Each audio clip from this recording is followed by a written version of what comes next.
क्या बकता है? पठान का बच्चा भीख मांगेगा? अगर जवानी से इतनी ही परेशान हो तो किसी और की हो जा।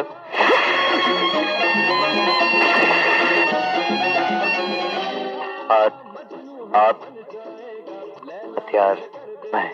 तुम भी मेरे कदमों में रख देगा, मजनू हम बन जाएगा, लैला तुझे कर देगा।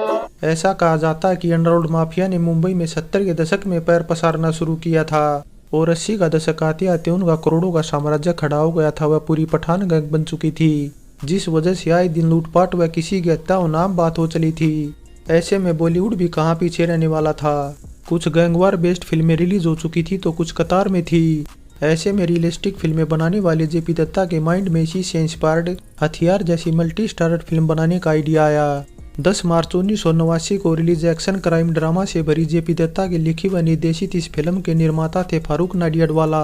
वह मेन कास्ट में धर्मेंद्र, ऋषि कपूर व संजय दत्त के साथ थी आशा पारेख, अमृता सिंह, संगीता बिजलानी, कुलभूषण खरबंदा, सत्यजीत पुरी व परेश रावल के अलावा कई और छोटे बड़े सितारे नजर आए थे। Clever, very clever. Laxmikant Pyarelal के संगीत तले गीत लिखे थे हसन कमाल ने, जिनके लिखे केवल 3 गीत ही रखे गए थे फिल्म में। ओए कुर्बा, दिल तेरा हम ले लेगा, मजनू हम बन जाएगा, लैला तुझे कर देगा। सभी गीतों को अपनी मधुर आवाज से सजाया था शैलेंद्र, अनुराधा पौडवाल, कविता कृष्णमूर्ति व लिसा चिनाई ने।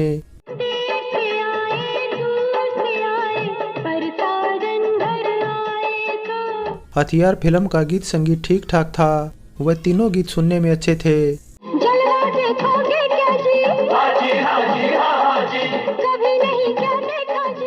2 घंटे 50 मिनट की हथियार को IMDb की तरफ से मिली 6.5 रेटिंग बताती है कि इसकी कहानी में दम था और इसे दमदार बनाने में कितनी रकम खर्च हुई पहले उस पर बात करें तो तकरीबन 3 करोड़ 10 लाख के बजट में बनी ये फिल्म 2 करोड़ के आसपास की कमाई कर फ्लॉप रहते हुए साल की टॉप 25 फिल्मों की लिस्ट से बाहर थी। वैसे फिल्म फ्लॉप इसलिए थी क्योंकि इसकी कहानी समय से आगे की थी और ऐसी कहानियां तब भारत में कम ही पसंद की जाती थी। लेकिन बावजूद इसके दुनिया भर में इसके कमाई के आंकड़े काफी चौंकाने वाले थे क्योंकि फिल्म ने ओवरऑल 7 करोड़ 40 लाख की कमाई की थी। ऐसे में डिस्ट्रीब्यूटर का पैसा बेशक डूब गया लेकिन निर्माता मालामाल हो गए। हालांकि फिर भी वे उतना नहीं कमा पाए जितना साल की सबसे कमाऊ फिल्म मैंने प्यार किया ने कमाया, क्योंकि मैंने प्यार किया की 14 करोड़ की कमाई के आसपास दूर दूर तक कोई फिल्म नहीं फटक पाई थी। ये बात कभी मत भूलना कि हथियार हाथ के इशारे से चलता है। लेखक निर्देशक जेपी दत्ता को जाना जाता इंडो पाक वार पर बनी बॉर्डर व गांव देहात पर बनी गुलामी जैसी फिल्मों के लिए, लेकिन इस बीच आई हथियार फिल्म भी कम नहीं थी। फिल्म बेशक फ्लॉप थी लेकिन क्रिटिक्स की तरफ से इसे खूब सराहना मिली थी। देखने वाले आज भी इसे बेहतरीन फिल्म मानते हैं। वैसे हथियार बतौर निर्देशक जेपी दत्ता की तीसरी फिल्म थी। पहली फिल्म गुलामी जहाँ 1985 में रिलीज हुई थी तो यतीम हथियार से कुछ टाइम पहले ही रिलीज हुई थी। लेकिन यतीम को छोड़ दे तो जेपी दत्ता मल्टी स्टारर फिल्में बनाने में ही बिलीव करते थे। ऐसे में गुलामी की सक्सेस के बाद हथियार की घोषणा उन्होंने अगले ही साल 1986 में कर दी थी, जिसमें बतौर मेन अभिनेता सबसे पहले फाइनल हुए थे शॉटगन शत्रुघ्न सिन्हा, ऋषि कपूर व मिथुन चक्रवर्ती। लेकिन शॉटगन की फिल्में उस टाइम कुछ खास नहीं चल रही थी। ऐसे में जेपी दत्ता ने अपनी गुलामी की सक्सेस को देखते हुए धर्मेंद्र को ही साइन कर लिया, जिससे शत्रुघ्न जेपी दत्ता से काफी नाराज हो गए क्योंकि जेपी ने उन्हें बिना बताई फिल्म से निकाल दिया था। और अगर देखा जाए तो एक तरफ जेपी ने जहां शत्रुघ्न को निकाला तो वहीं दूसरी तरफ मिथुन चक्रवर्ती काफी बिजी शेड्यूल के चलते उन्हें खाली डेट्स नहीं दे पाए। ऐसे में जेपी दत्ता के माइंड में अनिल कपूर का नाम घूमने लगा, इसलिए उन्होंने अनिल कपूर को साइन कर लिया। लेकिन फिल्म साइन करने के बाद अनिल कपूर को अपनी भूमिका कुछ कमजोर लगने लगी, इसलिए उन्होंने फिल्म छोड़ने का फैसला कर लिया। ऐसे में जेपी दत्ता को किसी ने संजय दत्त का नाम सुझाया। संजय दत्त ने तब महेश भट्ट की नाम फिल्म की शूटिंग पूरी की थी और जीवा व मेरा हक की शूटिंग के बाद भी उनकी कुछ डेट्स खाली थी। ऐसे में संजय दत्त जेपी दत्ता पर भरोसा करते हुए मान गए।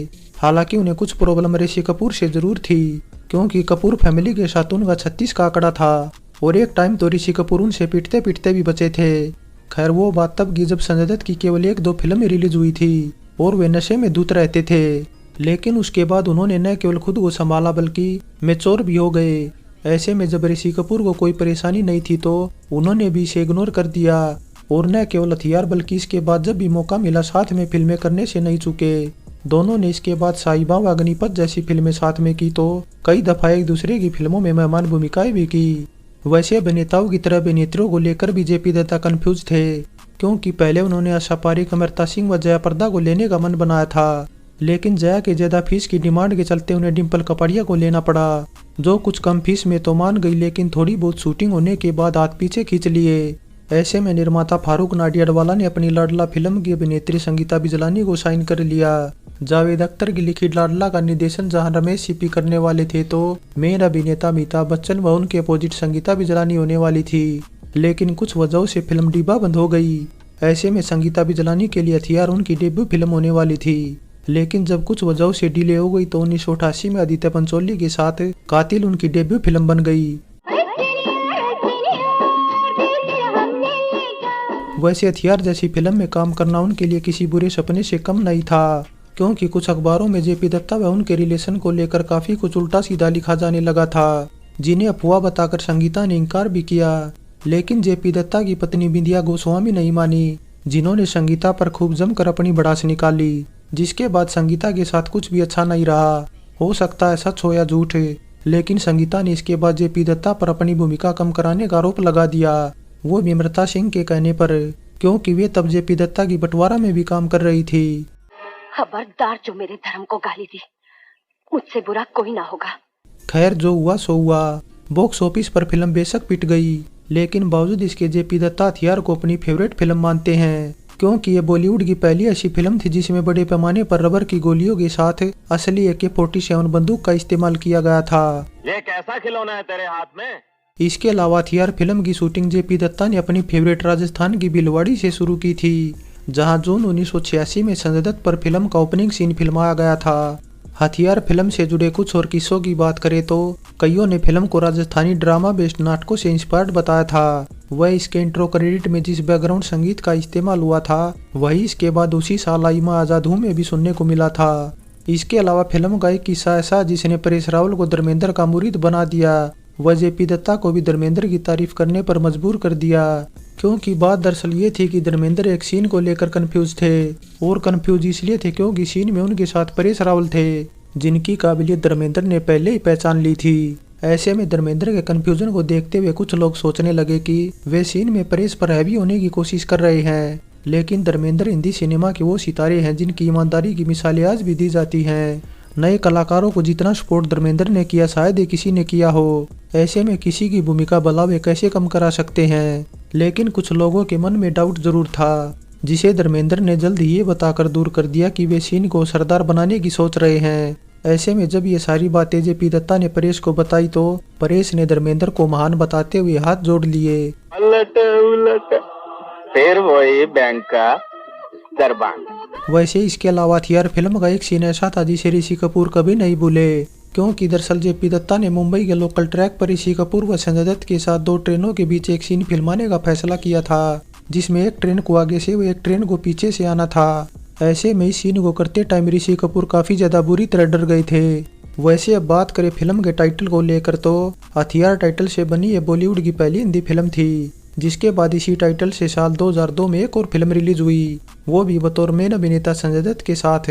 लेकिन पुरानी हथियार हो या नई हथियार, दोनों ही फिल्में न केवल बॉक्स ऑफिस पर फ्लॉप थी बल्कि दोनों के क्लाइमैक्स में संजय दत्त की मौत भी हो गई थी। अगर हम तुम्हें इस कुनबे का हथियार बना दें तो खुशी से बन जाऊंगा खान भाई। तो ये तो बात रही हथियार फिल्म से जुड़े अनसुने किस्सों की। अब बात 35वें फिल्म फेयर की भी कर ली जाए तो इसे एक नॉमिनेशन तक नसीब नहीं हो पाया था। फाइनली हथियार फिल्म बॉक्स ऑफिस पर बेशक फ्लॉप थी, लेकिन बावजूद इसके फिल्म जानी जाती अपने सितारों की दमदार अदाकारी को लेकर, वो भी खासकर धर्मेंद्र व संजय दत्त की, जिन्हें क्रिटिक्स की तरफ से खूब सराहना मिली थी। बस कुछ इसी वजह से तब संजय दत्त के पिता सुनील दत्त ने अगले साल 1990 में अपने होम बैनर के अंडर गंगा बहती जैसी फिल्म के लिए जेपी दत्ता को साइन किया, लेकिन अफसोस कुछ वजहों से फिल्म डिब्बा बंद हो गई। ओल्ड इज गोल्ड में हथियार फिल्म पर हमारी ये पेशकश कैसी लगी नीचे कमेंट कर बताएं। अच्छी लगी है तो लाइक और शेयर करने के साथ चैनल सब्सक्राइब करें। तो चलते हैं, फिर मिलेंगे एक और नई वीडियो के साथ।